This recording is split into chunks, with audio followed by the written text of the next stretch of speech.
Senhoras, senhores, queridas irmãs, queridos irmãos espíritas, jovens, caras amigas e amigos que nos acompanham pela televisão, sei nossos votos cordiais de muita paz. Aqueles, como os atuais, eram dias de caos. A terra estertorava. O primeiro triunvirato terminara de maneira dolorosa para a gloriosa Roma. Pompeu, para poder acalmar aquele povo hostil e inquieto, entregara Israel à governança da Síria. E através de alterações contínuas na governança do pequeno país, assumiu a posição principal a figura hedionda de Herodes o Grande, o Asmoneu, que detestava os judeus, por sua vez, pelos judeus detestado. Fazia 400 anos que a boca profética silenciara nos penetrais do infinito. E aquele povo saturado de dores, que passara de várias fases escravagistas para uma posição humilhante, estessegava naquele momento, sob as sandálias poderosas das legiões de Roma. Era peculiar o caráter de Herodes. Este homem que, para poder atrair o interesse dos asmoneus, consociara-se com Mariane, a nobre princesa Asmoneia, revelou-se como uma das personalidades mais impiedosas da sua época. Portador de distúrbios psicológicos de comportamento, tinha medo que lhe fosse arrebatado o cetro da governança e, por isso mesmo, dedicou-se a construir palácios por todo o reino de Israel, a fim de poder evadir-se de um para o outro com grande facilidade. Mas, havendo procriado inúmeros filhos, não tergiversou em assassinar 2 deles, sob a falsa suspeita de que conspiravam para destruí-lo. Mais tarde, na sua aflição sangue sedenta, também mandou matar a esposa Mariane, acusada de infidelidade conjugal, o que a história não confirma. E depois do nascimento de Jesus, quando ele for informado pelos viajantes que vieram de longe, os astrólogos, de que havia chegado o Messias à terra, dominado ainda pelo medo de perder o império, que era pequenino, mandou matar os varões menores de 2 anos, para dessa maneira poder permanecer transitoriamente, é lógico, na posição que desfrutava. E ainda de considerar-se que a fatalidade também tombou sobre a sua cabeça, porque um dos seus filhos recém-nascidos foi vítima da façanha de um soldado embriagado. Era, portanto, um período terrível, aquele no qual nasceu Jesus. Por outro lado, os historiadores do Império Romano, conforme relata o nobre espírito irmão X, através das mãos missionárias do apóstolo da mediunidade, Francisco Cândido Xavier, em A Boa Nova, têm se mantido perplexos ante uma mudança que ocorreu na paisagem geopolítica da época. Roma, nos seus mais de 600 anos, sempre estivera em guerra. Apenas 2 vezes o santuário da deusa Vitória mantinha suas portas cerradas, o que significava que Roma estava em paz. Foi de repente, repentinamente, por ocasião do segundo triunvirato, da degradação de Antônio, do seu suicídio e o de Cleópatra, Lépido foi mandado para terras distantes e Caio Júlio Otaviano, mais tarde também conhecido como Otávio, tornou-se a significativa dominadora das legiões. Tornou-se imperador. Esse mesmo Otaviano, que segundo alguns historiadores era frágil, tinha o corpo sempre coberto de ataduras, áreas dermatosas, adquiridas possivelmente nas batalhas da Bitínia. Mas apesar da fragilidade orgânica, esse período que passará a história como sendo o século de Augusto, o imperador, mantinha um caráter vígil e havia compreendido que um povo feliz é aquele que tem governantes e administradores nobres que podem servir de espelho para a conduta das massas, administrando com mãos de ferro e ao mesmo tempo abençoado pelos números tutelares. Augusto Otaviano teve a oportunidade de descobrir que a sua filha entregava-se ao desbordar de paixões e viu-se obrigado a mandá-la para o exílio na ilha da Pandatária.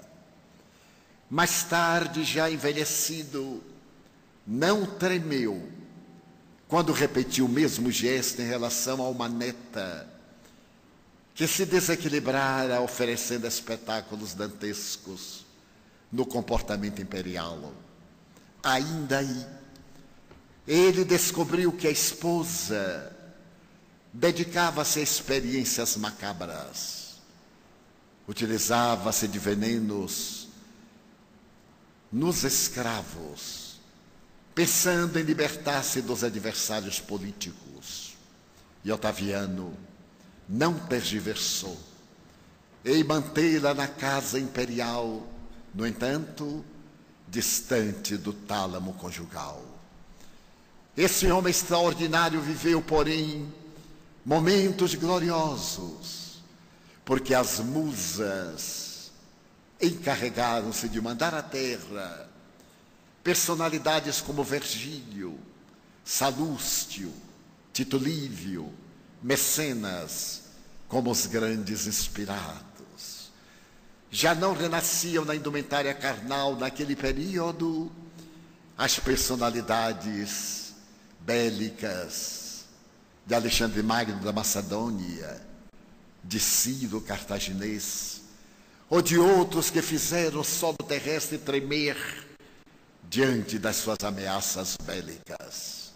Quantas vezes, ali no fórum, ele estava na sua tribuna de ouro e era levado às lágrimas quando Virgílio, tomado de uma grande emoção, declamava: ó sol fecundo, que diariamente abres e fechas o dia com a tua luz gloriosa, que nunca mais se possa ver nada que se equipare à gloriosa Roma.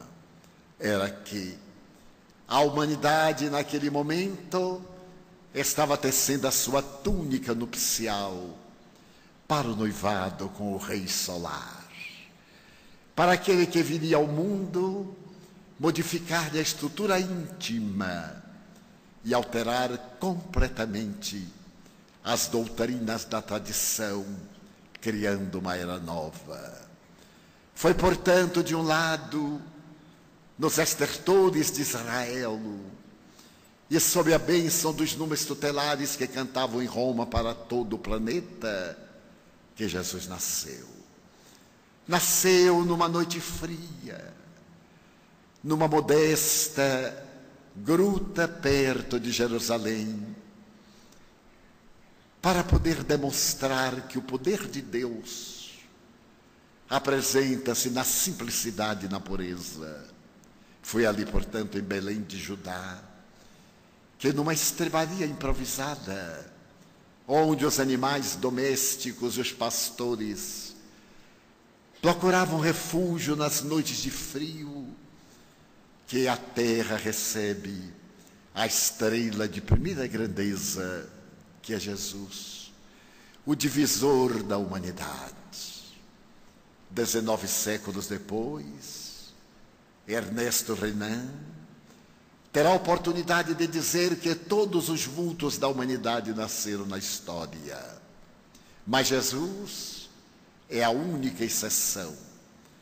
O seu berço é tão grandioso que não coube na história da humanidade, dividiu-a antes e depois dele.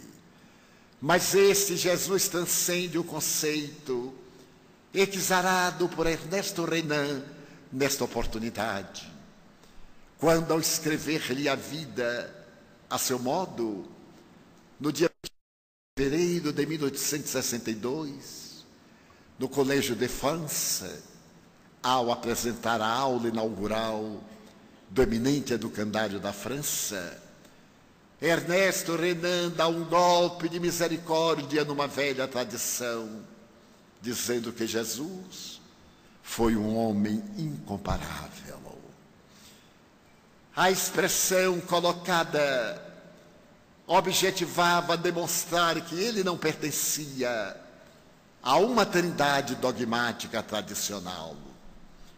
Ele é incomparável, o excelente Filho de Deus, que teve a coragem de cantar o amor, como dantes e depois jamais alguém se atrevera a fazer com tanta pujança, porque até ele, na história da humanidade, o amor ainda não havia encontrado a sua realização. Podemos remontar a Krishna, deter-nos nas obras grandiosas da revelação indiana, e não ouviremos referências sobre o amor. Poderemos viajar na direção de Siddhartha Gautama, e o nobre meditador, o Buda, o desperto, terá a ocasião de referir-se à compaixão, à misericórdia, ao caminho do meio. Moisés, ao receber a inspiração do Decálogo no Sinai, exaltará a grandeza do amor a Deus e logo depois do amor aos pais. Akhenaton, no Egito, desejando representar um Deus único, através de Atom, o sol, não se recorda do amor. Nem Confúcio nos Analéctos, nem Lao Tse. É Jesus quem, no momento grandioso da apresentação das bem-aventuranças, após a pausa em que ele canta a sinfonia inacabada desta obra, até hoje nunca ultrapassada, quem dirá com ternura: eis que vos foi dito, amareis aqueles que vos amam e odiareis aqueles que vos perseguem. Eu, porém, vos digo, amareis aos vossos inimigos e a eles fareis todo o bem que vos seja possível. Naquele momento, Jesus consagrava o amor como sendo a expressão mais grandiosa de Deus para o entendimento da criatura humana. E a sua vida fez-se caracterizar desde os primórdios por uma sinfonia que permanece cantando na acústica da nossa alma faz quase 20 séculos e ainda não encontrou guarida para apossar-se do país dos nossos sentimentos. Esse homem incomparável teve a coragem de subir a um monte, um pequeno monte de menos de 200 metros de altura, defronte do mar da Galileia, o lago de Genezaré, o mar de Tiberíades, e falar à multidão a respeito das bem-aventuranças. Até ele, herói, era aquele que permanecia de pé no campo de batalha juncado de cadáveres. Antes dele, vencedor era aquele que fazia que outro tombasse sob a fúria da sua prepotência, utilizando-se das armas covardes da destruição física. Antes dele, corajoso era aquele que partia para poder destruir os outros, esmagar, deixar pegadas de sangue, luto e viuvez, lágrimas e orfandade.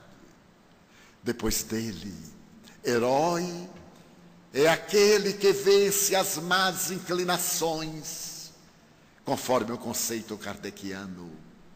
Vencedor é aquele que se vence a si mesmo nessa batalha antropossócio-psicológica da evolução. E corajoso não é aquele que se precipita para destruir, é o que permanece no posto de honra, aguardando os acontecimentos para poder servir. É por isso que o Sermão da Montanha permanece como a regra áurea da humanidade, oferecendo-nos uma visão que nos sensibiliza até as lágrimas, ao recordar a figura daquele homem frágil, de aproximadamente 1,76 m, 1,78 m, a cabeleira desnatrada, partida ao meio, caída sobre os ombros, a nazarena, misturando-se com a barba que lhe descia um pouco pelo pescoço, e 2 olhos como 2 estrelas fulgurantes no céu plúmbeo dos corações, abrindo a sua boca e levantando as mãos para enunciar a sinfonia inacabada da esperança. Um evangelista, ele subia e, chegando em determinado lugar, ele parou. O outro assevera que ele descia e, em determinado momento, ele parou. Não é importante se ele subia ou se ele descia.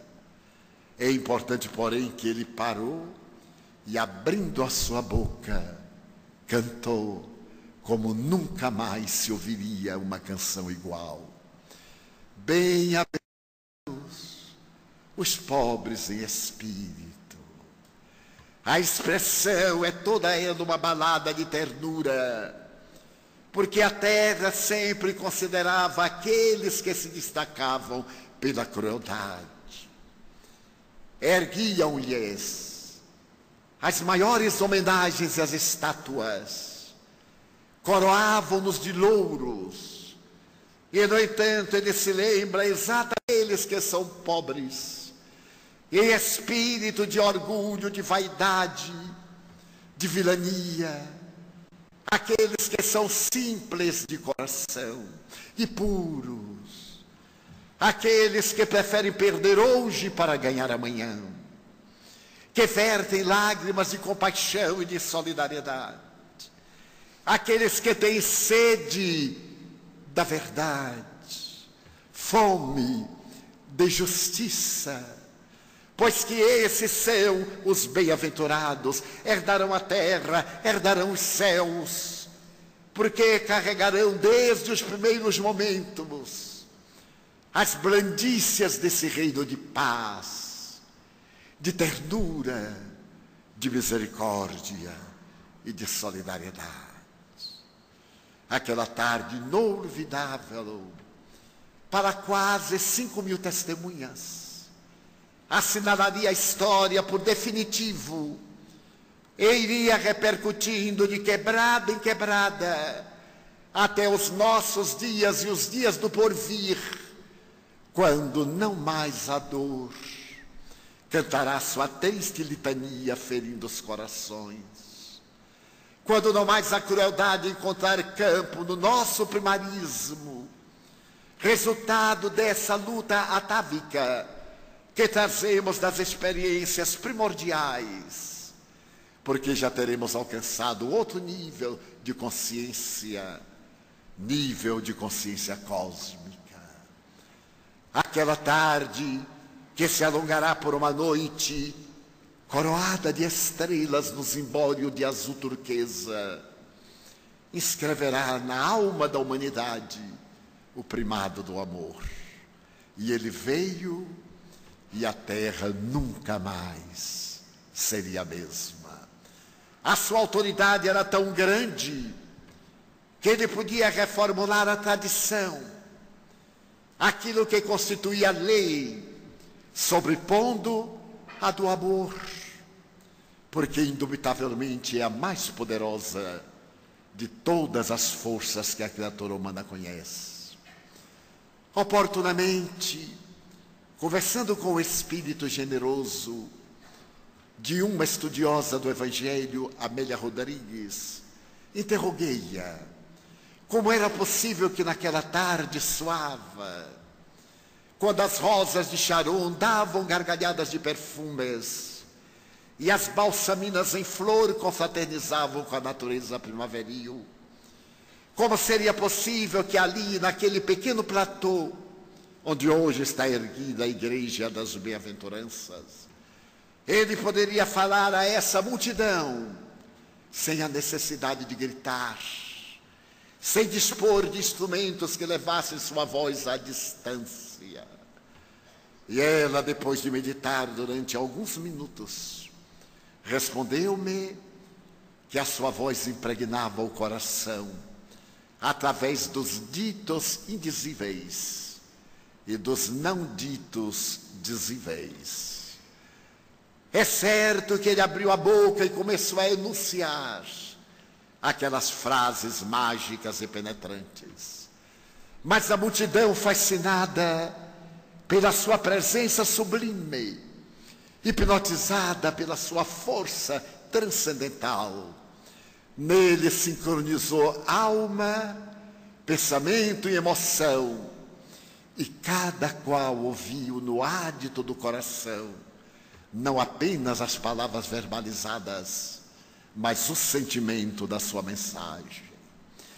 E essas almas deveriam dali partir na direção do porvir, reencarnando-se nas horas ásperas dos dias futuros, no momento terrível das heresias e das lutas de poder, nas horas inditosas das cruzadas e nas horas infelizes do Santo Ofício, em tentativa de restaurar a mesma beleza daqueles entardeceres e amanheceres, de que a Galileia se tornara a cátedra sublime, onde ele inscreveu em cada vida o Evangelho da alegria. Eis que eu vos trago boas novas de alegria. A sua mensagem de vida, referta de esperança, é bálsamo que consegue diminuir a ardência de todas as paixões e a semelhança do sândalo penetrar pelos poros do sentimento, dulcificando interiormente a criatura humana. Ele teve a sabedoria de ali mesmo naquela Galileia, na região de Betsaida, de Cafarnaum, buscar aqueles a quem já amava desde antes, e que por sua vez desde antes também o conheciam, para que fossem os embaixadores da mensagem que não podia deperecer. E por isso mesmo ele desceu à praia, e ali diante do mar, que tem um volume de águas mais ou menos semelhante ao da Baía de Guanabara. Ele viu as barcas cravadas de pedras miúdas e arredondadas. E aqueles homens singelos e gentis, acostumados à vida simples do dia a dia, à ingenuidade do seu burgo, o que podia vir de bom da Galileia? Então aproximou-se de uma delas e, vendo um pescador de bíceps fortes, preocupado com as suas redes, sorriu e disse-lhe: Simão, Bar Jonas, deixa essas redes e vem comigo pescar almas no mar tumultuado da vida. E Simão e o seu irmão largaram as redes, hipnotizados pela doçura daquele olhar, e o acompanharam, cobrindo-lhe as pegadas pela longa jornada de quase 3 anos, para que ficassem esculpidos nos corações os textos sublimes da sua dedicação e os exemplos extraordinários da sua vida. Logo depois, aproximou-se de uma outra barca, e ali estava um jovem de pouco mais de 16 anos, e o seu irmão. Eram filhos de Zebedeu e de Salomé sonhadora. E também os convocou para que viessem pescar almas na barca da esperança. E João, sorridente e sonhador, acompanhado pelo irmão, seguiu, e adentraram-se logo na cidade. Aproximaram-se de uma coletoria e encontraram um homem preocupado com os negócios do mundo, talvez o mais lúcido culturalmente daqueles primeiros chamados. Mataios, Matai, eu te venho chamar para contabilizares almas para o reino de Deus. E Mateus, Levi, levantou a tampa do balcão, saiu e acompanhou esse homem. Ainda hoje eu me pergunto qual era o poder desse ser incomparável e extraordinário. E ainda me pergunto, se ele me aparecesse, ou me tivesse aparecido e pedido que abandonasse tudo para segui-lo, que teria feito? Que faria agora? Certamente o acompanharia, porque a dúlcida melodia da sua voz, ao cantar na acústica do ouvinte, ficaria impregnada para sempre, e a pessoa nunca mais era a mesma. Mas nem sempre foi assim. Já estava sendo colocadas as bases do reino dos céus. Os pilotis estavam sendo postos em vários lugares, para que depois se pudesse erguer o grande edifício da solidariedade humana, quando, oportunamente, estando ele em jornada pelas aldeias e pelas estradas, deteve-se em uma cidade, enquanto os companheiros foram adquirir alimentos para o prosseguimento do labor. Deveria ser no entardecer, quando o sol cobria as últimas nuvens com uma fibra de ouro, abrindo espaço para que a noite triunfasse com estrelas. Ele deveria estar sobre uma pérgola grega, com as colunas coríntias, jônias, possivelmente, e algumas latadas de roseiras estivessem desabrochando seus botões coloridos, quando de repente, na sua reflexão profunda, naquela interiorização ímpar, acercou-se-lhe um jovem sonhador. Deveria ter uma ascendência principesca, pela indumentária de que cobria o corpo. Trazia na mão um cabaz de uvas maduras. A cabeça era atrevida e audaciosa, sonhadora, como de todo jovem. E ao passar por aquela pérgola e ver aquele homem, fascinou-se, Dele se irradiava algo especial, como de ninguém nunca antes e jamais depois. Então o jovem se deteve, contemplou enternecido e lhe perguntou, dominado por uma peculiar emoção: Rabi? Sim, percebeu que ele era Rabi. Deteve-se e retificou a palavra: bom mestre. Ao que ele esclareceu: a ninguém chames de mestre, bom, porque bom é somente meu Pai que está no reino dos céus.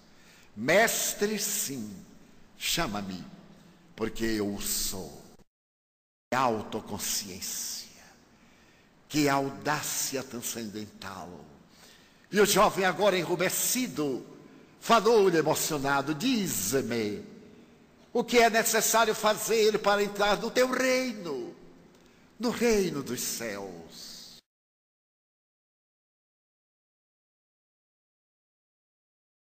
Na lei está escrito que é necessário primeiro amar a Deus, e eu amo.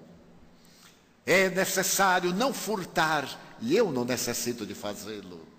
Não cobiçar a mulher do próximo, nem o seu jumento, nem qualquer coisa que ele possua, e eu não cobiço. Eu sou rico, Senhor. Recebi de meus pais uma grande herança. Então, eu cumpro a lei. O que é que eu deverei fazer para poder seguir-te e entrar no teu reino? O mestre mergulhou os seus profundos nos olhos alegres e expectantes do jovem e respondeu-lhe: vai então, vende tudo o que tens, dá-o aos pobres e vem e segue-me. O jovem estremeceu. Naquele momento significativo da sua vida, ele contemplou o homem audacioso que lhe apresentava este repto e disse: eu não terei receio de vender tudo e de doá-lo. Não tenho apego, Senhor. Eu não sou escravo da posse possuidora. Mas amanhã teremos uma corrida em Cesareia Marítima, a grande cidade que Herodes mandara erguer, tornando-se o maior porto do mar Mediterrâneo à sua época. E ali na grande arena eu desejo humilhar Roma. Haverá uma corrida de quadrigas, e eu sou candidato ao triunfo. Os meus corcéis árabes, fogosos, o carro ligeiro, tudo isso me chama e enlouquece de alegria para amanhã, em nome de Israel, esmagar o poderio romano. É necessário que eu te acompanhe, e então amanhã, depois da vitória, eu te seguirei os passos, eu te buscarei onde quer que estejas e te seguirei. Então o mestre olhou ainda mais profundamente e lhe disse: não amanhã, agora. Mas, Senhor, faltam poucas horas. Eu me venho preparado para essa grande corrida faz alguns meses. Adestrei-me no controle das rédeas, enrijeci os músculos para dominar os animais quase selvagens.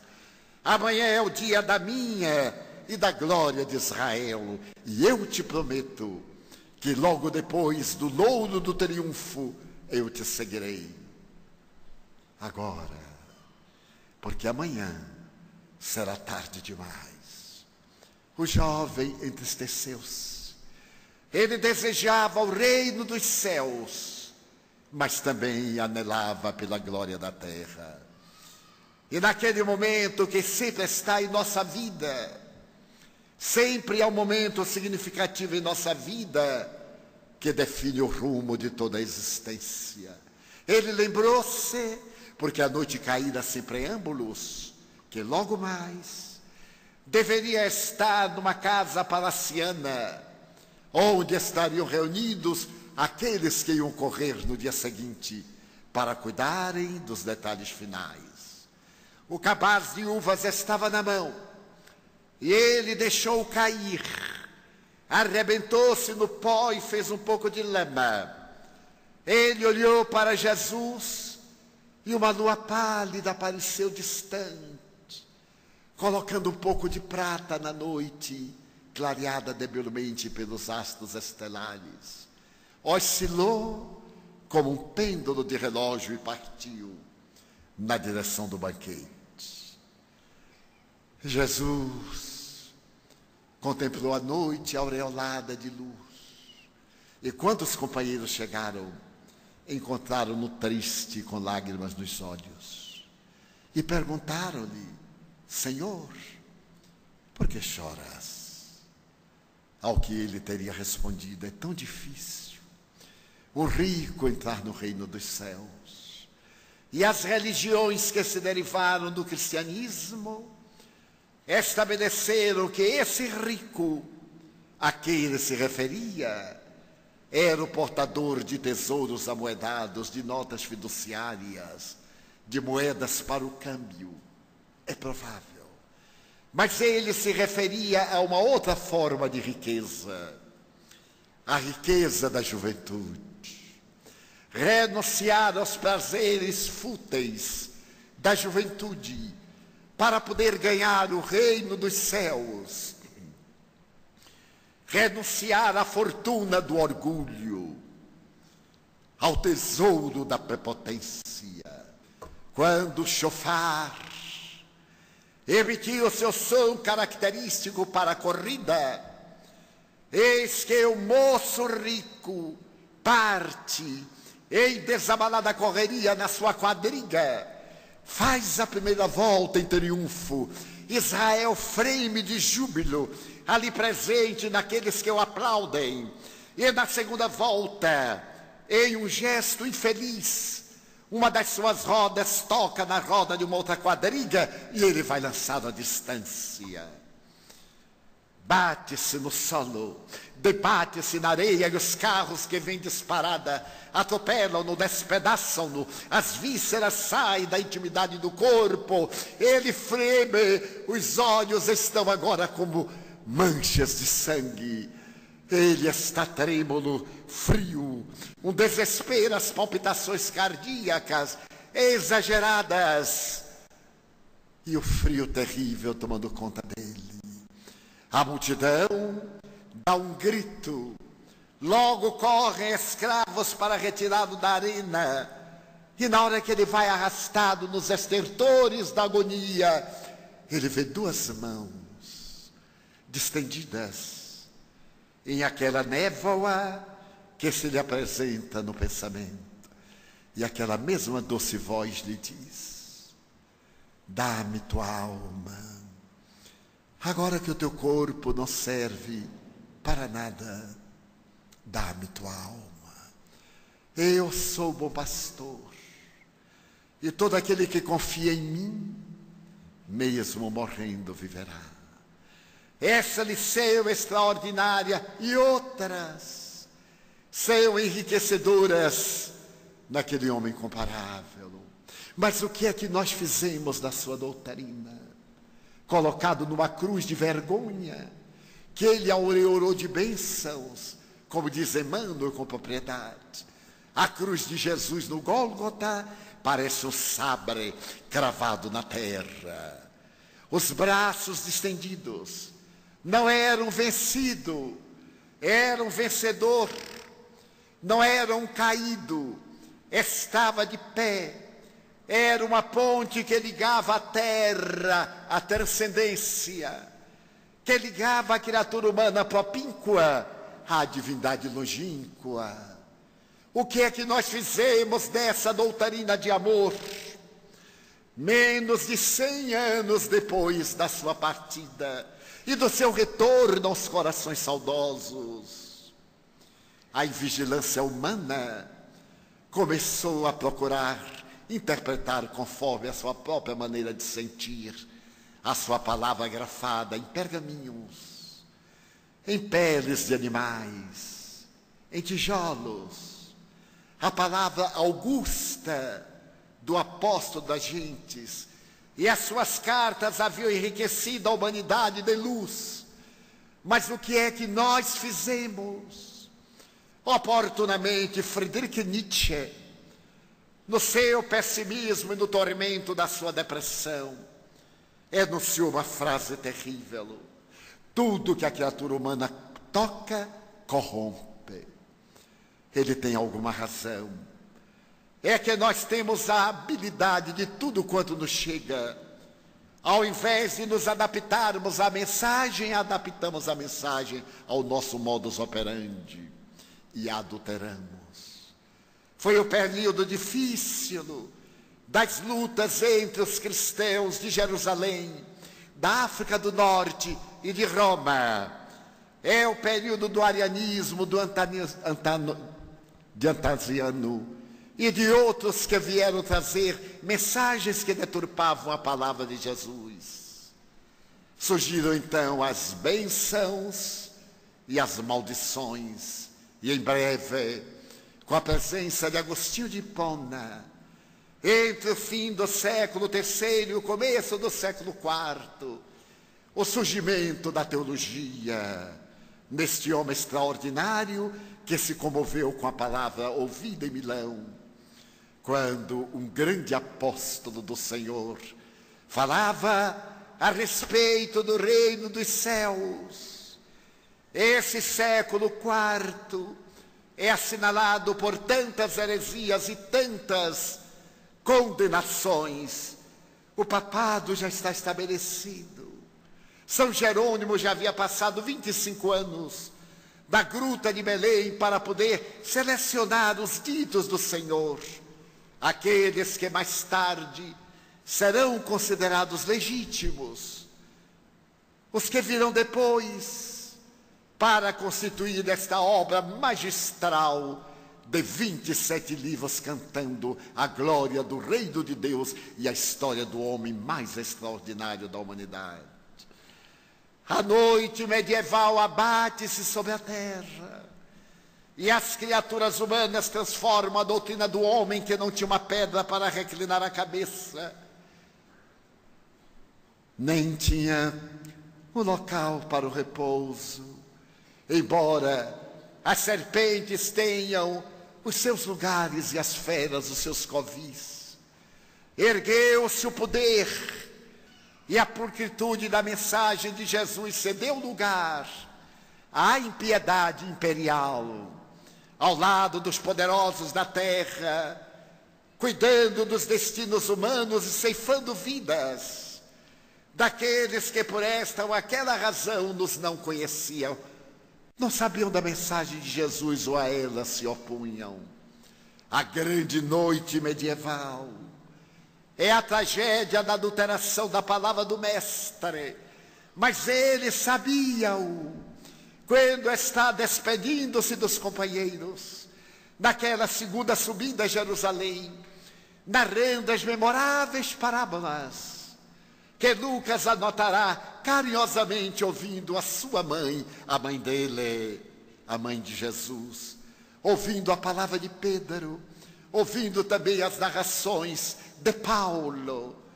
Naquele momento, quando ele fala do martírio que o aguarda, os companheiros tremem, são humanos, são frágeis, são corpos simples, embora espíritos muito sábios que se desvelarão no dia de Pentecostes para enfrentar as vicissitudes porvindouras. Eles lamentam e gritam: não nos deixes órfãos. Eu não vos deixarei órfãos.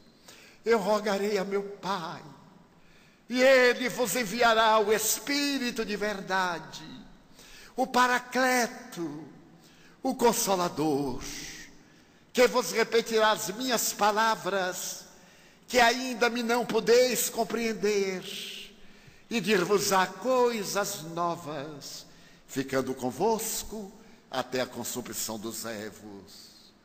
Era a promessa de que no momento mais grave da história da humanidade, ele mandaria alguém para que eu trouxesse de volta, ou talvez para que ele mesmo viesse ter conosco.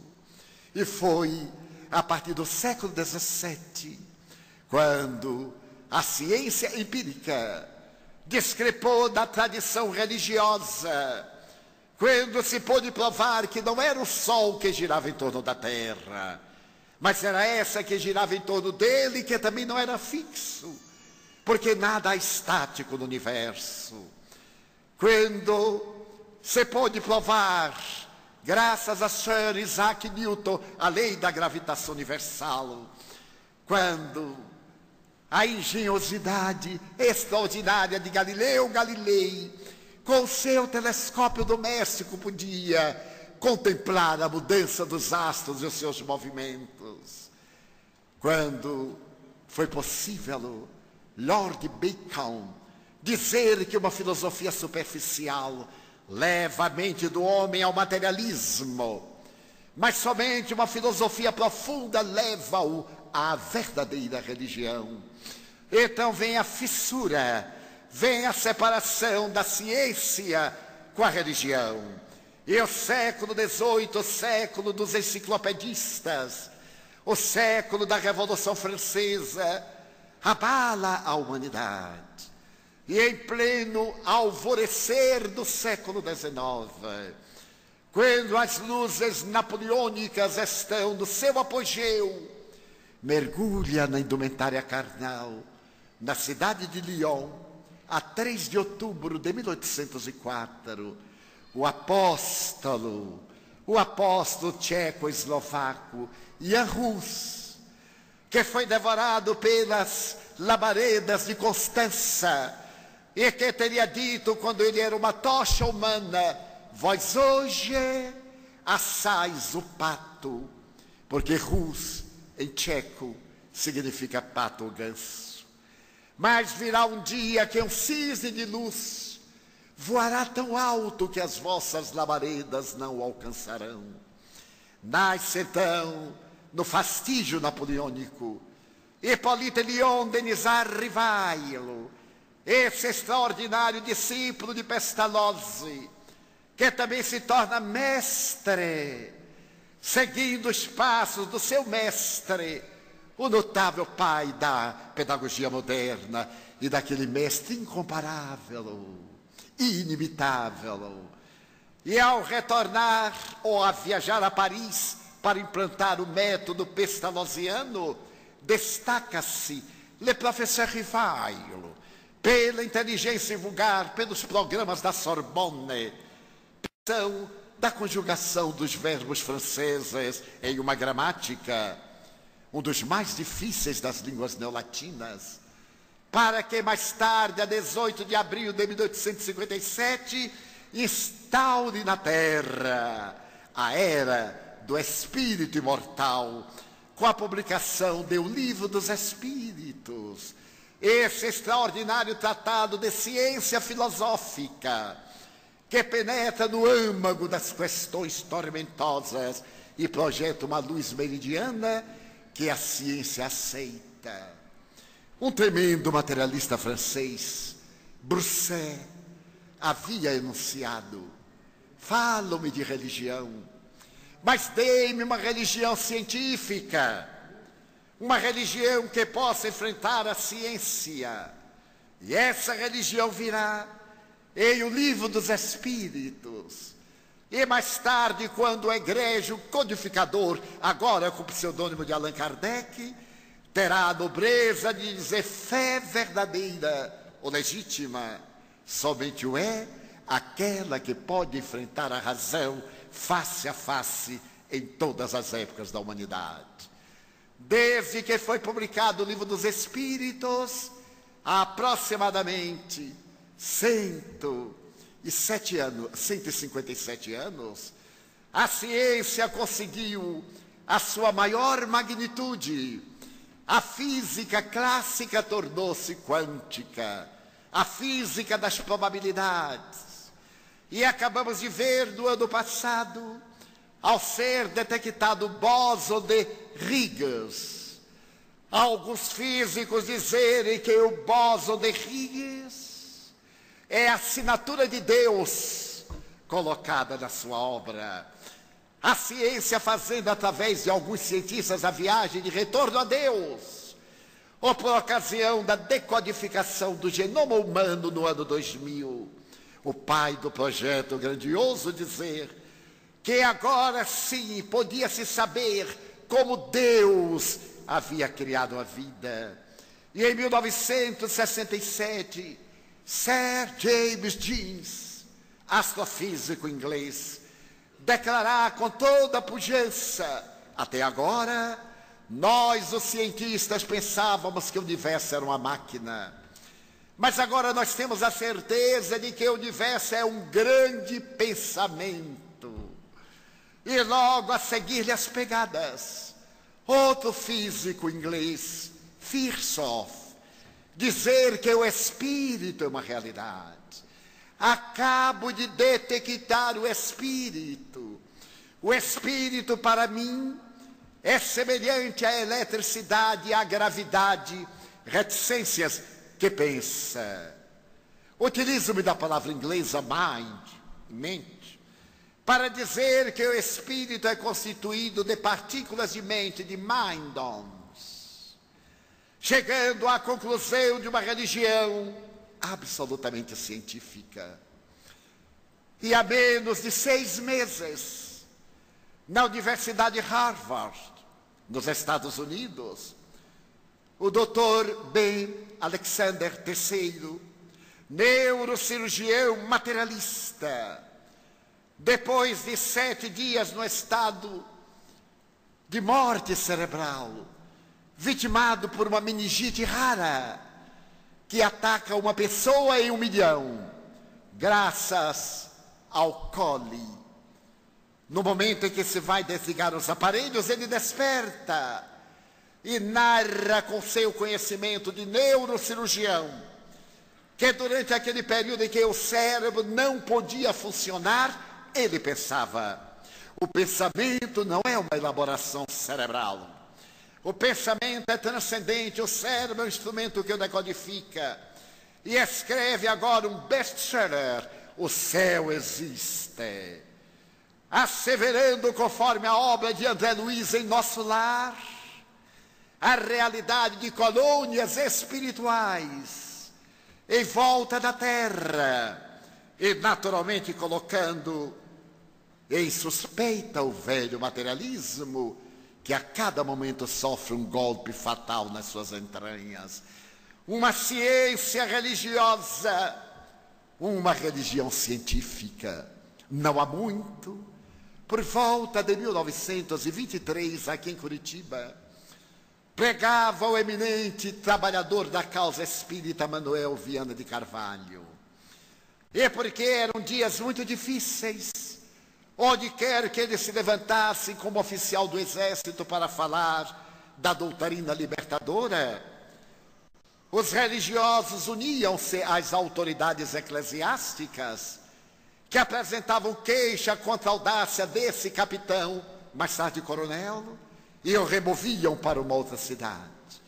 Aqui em Curitiba, depois de sensibilizar a alma curitibana, ele foi chamado a depor diante de um tribunal militar. E o senhor general, com as nobres estrelas e a profunda ignorância do espiritismo, volta-se para Viana de Carvalho e diz: o senhor está pregando uma seita ridícula. Sequer o senhor é capaz de definir o que seja isso a que chama de espiritismo. O emérito orador levanta-se sem pejo nem medo e diz: Excelência, Allan Kardec definiu o espiritismo como sendo uma ciência que estuda a origem, a natureza, o destino dos espíritos e as relações que existem entre o mundo corporal e o material espiritual. E começa a apresentar os paradigmas do espiritismo. E subitamente inspirado ele diz: eu, porém, que o espiritismo é a ciência da filosofia, a filosofia da ciência e a ciência da religião. Colocava nessa frase os 3 aspectos da doutrina incomparável. Porém, esta obra grandiosa que é o Livro dos Espíritos será logo mais acompanhada pelo Livro dos Médiuns, o mais notável tratado de paranormologia ou de parapsicologia que a humanidade conhece, publicado em 1861.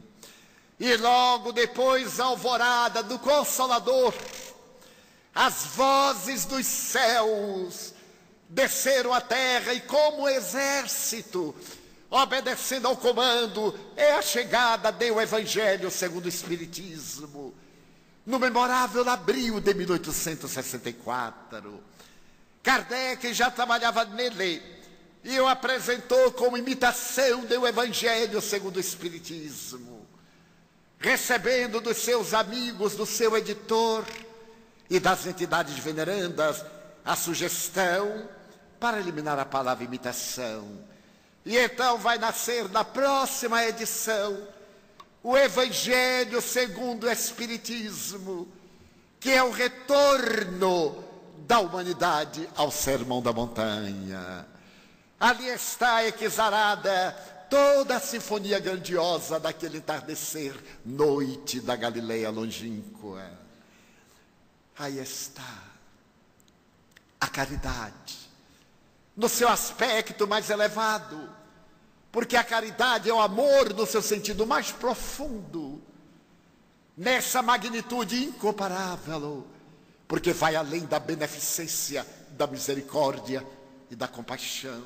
Quem é aquela dama, bem vestida, numa carruagem atulhada de coisas, que sai pelo bairro pobre distribuindo esperança e alegrias? Vai acompanhada da filha, para que de cedo aprenda também a prática da caridade. Narra, em outras palavras, o espírito Caritas. A dor é a bênção que Deus oferece aos seus eleitos, porque esse processo natural de desgaste da segunda lei da termodinâmica, a lei da entropia, purificando o diamante bruto, para que na sua construção multifacetada ele possa refletir as estrelas. Somos o diamante bruto. O Evangelho de Jesus é o lapidador, e vamos todo ele, a bela e fulgurante canção de imortalidade, falando de vida, vida em abundância, falando de vida, e vida exuberante, cantando as glórias de Deus pela boca de Jesus, através dos bons espíritos, e junto ao nosso coração. Aqueles eram dias como estes. Esses são dias também de poder, de glória, de decadência, de grandeza e de miséria, de poder arbitrário, de guerra, de rumores de guerra, de fanatismo, de perturbação, de desequilíbrio emocional, de sexolatria, do culto ao corpo transitório que logo deperece e se decompõe. Mas também é dias de glórias, é dias de belezas. A ciência que nos decifrou vários enigmas do macro e do microcosmo também nos apresenta no Evangelho de Jesus o mais extraordinário processo psicoterapêutico para as doenças, as feridas, as dores desta hora. Asseverou a notável doutora Elizabeth Kübler-Ross. A pessoa que lê o Evangelho com profundidade transforma-se. Carl Gustav Jung asseveraria que é necessário dar à vida um sentido psicológico para que a vida fosse digna de viver. E Jesus assevera ainda o insigne mestre de Zurique, o pai da psicologia analítica, é a maior figura da humanidade. Esse Jung que tanto lutou contra a paranormalidade de que era instrumento, vem nos trazer na sua psicologia profunda a palavra luminoso, o estado luminoso que é o do reino dos céus. Palavra derivada de numen, luz. É necessário alcançar a individuação, através da transformação moral para melhor. Reconhece-se o verdadeiro espírita pelo esforço que empreende para ser hoje melhor do que ontem, amanhã melhor do que hoje, lutando sempre contra as más inclinações. E na inovidável página, o homem de bem, temos ali um dos mais profundos tratados de ética moral. E Allan Kardec termina: se alguém possuir pelo menos algumas dessas qualidades, isto será suficiente para entrar no reino dos céus. Então essa doutrina extraordinária e este evangelho de luz não é um manual de crenças. Trata-se da ciência do conhecimento. É mais do que crer, é saber. É ter certeza de que esse é o caminho da plenitude. É ter a segurança inabalável dessa fé que resiste a todas as alterações do conhecimento e dos tempos. Então bendizemos nesse momento o Sesc Centenário de publicação de Evangelho segundo o Espiritismo em Paris, em abril de 1864. Nossa diretriz de segurança, que ao retornarmos hoje para casa, tenhamos a coragem de levar esta mensagem. Chegou o momento de viver Jesus. Chegou o momento de voltarmos ao Evangelho no seu conteúdo mais claro, mais nobre, mais profundo. Este é o momento de volvermos ao Sermão da Montanha, de cantarmos a glória das bem-aventuranças e de nos colocarmos diante dele para podermos ouvi-lo dizer: sine te parvulus venire ad me. Ó, vinde a mim todos vós, que estáis cansados e aflitos, e eu vos aliviarei. Tomai sobre vós o meu jugo, recebei o meu fardo, e compreendei que leve é o meu fardo, quão suave é meu jugo. Vinde a mim, eu vos aliviarei. Nós que choramos, nós que temos lágrimas que o mundo não vê, aqueles que temos as feridas do coração disfarçadas dos tecidos que nos cobrem, aqueles que anelamos pela verdade, pelo amor, pela justiça e temos fome de Deus, sede de Jesus, digamos da nossa inefável alegria de conhecermos esta doutrina libertadora que nos dá o conhecimento profundo em favor da vida. E ao revés, ao inverso da reclamação, da queixa e da mágoa, a exaltação e a glória, Senhor. Eu gostaria de dizer-te que amo a vida, que é e é consentida. Muito obrigado, Senhor, por tudo que me deste, por tudo que me dás, pelo ar, pelo pão, pela paz. Muito obrigado pela beleza que os meus olhos veem no altar da natureza, olhos que fitam o céu, a terra e o mar, que acompanham a ave ligeira que voa fagueira pelo céu de anil e se detém na terra verde salpicada de flores em tonalidades mil. Muito obrigado, Senhor, porque eu posso ver meu amor, mas diante da minha visão eu detecto os cegos que se debatem na escuridão, que tropeçam na multidão, que choram na solidão. Por eles eu oro, a ti eu imploro comiseração, porque eu sei que depois desta lida, na outra vida, eles também enxergarão. Muito obrigado pelos ouvidos meus, que me foram dados por Deus, ouvidos que ouvem o tamborilar da chuva do telheiro, a melodia do vento nos ramos do salgueiro, as lágrimas que vertem os olhos do mundo inteiro, ouvidos que ouvem a música do povo que desce do morro na praça a cantar, a melodia dos imortais. A gente ouve uma vez e não esquece nunca mais. A voz melodiosa, canora, melancólica do boiadeiro e a dor que geme, que chora no coração do mundo inteiro. Pela minha faculdade de ouvir, deixa-me pelos surdos pedir. Eu sei que depois desta prova da vida nova, eles voltarão a ouvir. Obrigado pela minha voz, mas também pela sua voz, pela voz que canta, que ensina, que alfabetiza, que legisla, que trauteia uma canção e o teu nome profere com dúlcida emoção. Diante da minha melodia, eu quero rogar pelos que sofrem de afasia. Eles não cantam de noite, eles não falam de dia. Oro por eles, porque eu sei que depois desta dor, no teu reino de amor, voltarão a cantar. Obrigado pelas minhas mãos, mãos que aram, mãos que semeiam, mãos que agasalham, mãos de ternura, que libertam da amargura, mãos que apertam mãos dos adeuses, que limpam feridas, que enxugam lágrimas, suores das vidas, pelas mãos de sinfonias, meus de psicografias, meus de poesias, mãos de cirurgias, pelas mãos que atendem a velhice, a dor, o desamor, pelas mãos que no seio embalam o corpo de um filho alheio sem receio, e pelos pés que me levam a andar sem reclamar.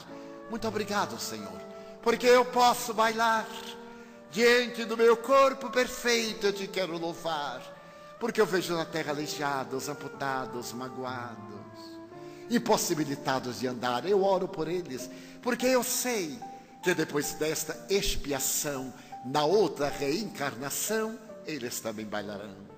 Muito obrigado, por fim, pelo meu lar. É tão maravilhoso ter um lar.